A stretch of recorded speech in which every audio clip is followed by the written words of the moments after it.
आपको जानना चाहिए कि आज जज साहब का आखिरी दिन था, रिटायरमेंट था। दूसरी बात ये थी कि उन्होंने 17 जनवरी को डिस्ट्रिक्ट मजिस्ट्रेट को रिसीवर अपॉइंट किया। तीसरी बात यह है कि आज जिन्होंने जो फैसला लिया है वो तो पूरे केस को डिसाइड कर दिया उन्होंने। यानी आपने एक तो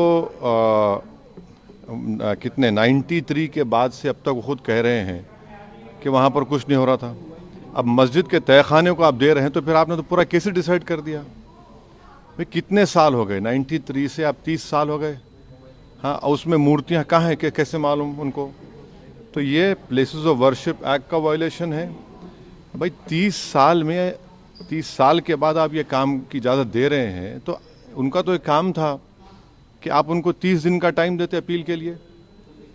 आप कहते हैं कि 7 दिन में पूरा निकाल दो, ग्रिल्स निकाल दो और आप इजाज़त दे दिए। तो ये सरासर गलत फैसला है।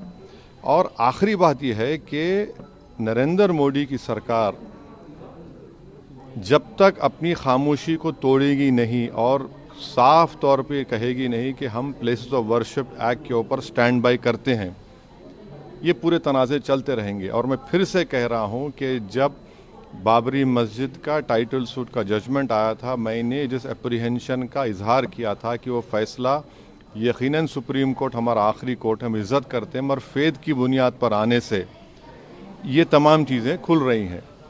और उस सुप्रीम कोर्ट के फैसले में प्लेसेस ऑफ वर्शिप एक्ट को बेसिक स्ट्रक्चर का हिस्सा करार दिया गया था। तो फिर ये लोअर कोर्ट सुन क्यों नहीं रहे हैं और केंद्र सरकार क्यों नहीं बोल रही है? अब देखना यह है कि अब इंतज़ामिया कमेटी शायद इलाहाबाद हाई कोर्ट में अब इस जजमेंट गलत फैसले पर अपील करेगी।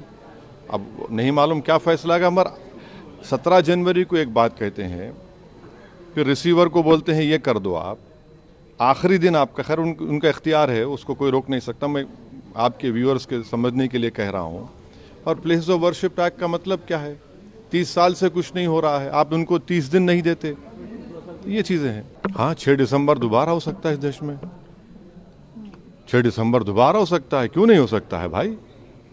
86 हुआ, फिर हो सकता है, जब जीबी पंत थे, दोबारा हो सकता है इस तरह।